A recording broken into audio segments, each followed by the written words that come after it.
네, 오늘은 시편 48편 1절부터 14절까지 하나님의 말씀 나누겠습니다.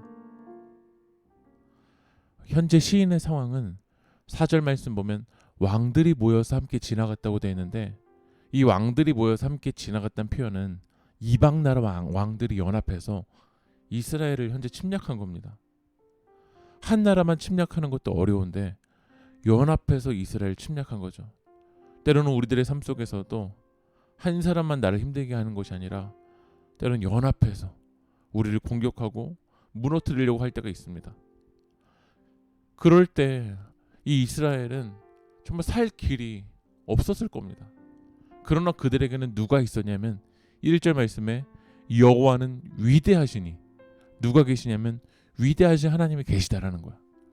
여러분도 외부의 공격 때문에 마음이 무너지고 삶이 무너지나요?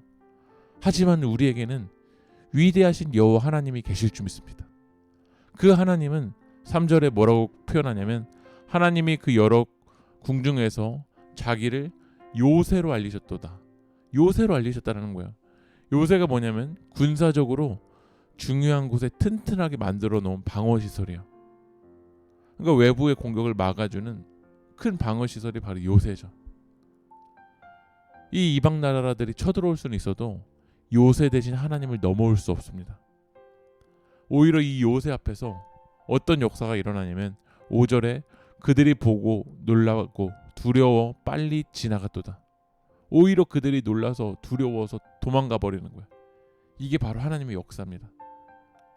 외부에서 여러분들을 공격하려고 올 수는 있어도 요새 대신 하나님 앞에서 오히려 그들이 두려워서 떠나가는 역사가 일어날 줄 믿습니다. 왜 그들이 떠나갈까요?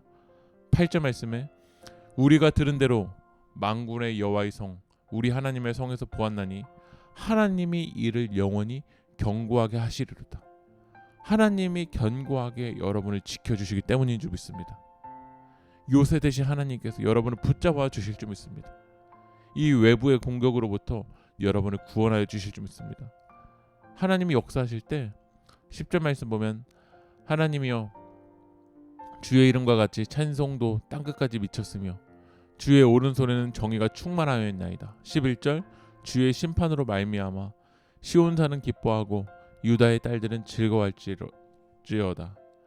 하나님의 정의가 이 땅 가운데 충만할 때 이방 나라들에게는 해산하는 여인처럼 큰 고통이 있겠지만 하나님의 자녀들에게는 기쁨과 즐거움으로 충만한 시간입니다. 주님 다시 오실 때 우리들에게는 두려움의 시간이 아니라 기쁨과 즐거움의 시간이 되길 소망합니다.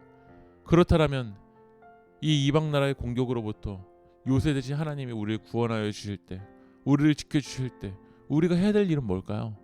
13절을 보면 그의 성벽을 자세히 보고 그의 궁전을 살펴서 후대에 전하라.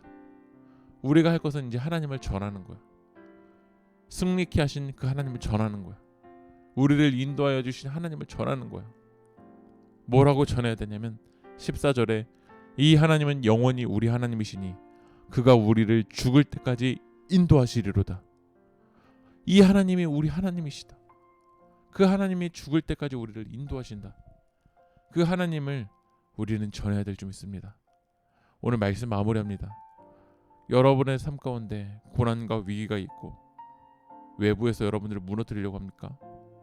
그러나 우리에게는 위대하신 하나님이 계십니다.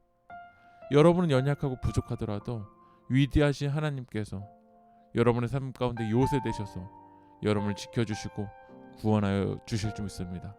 그 승리케 하신 하나님, 인도하신 하나님을 오늘도 우리 삶 가운데 전하며 살아가길 소망합니다. 기도하겠습니다.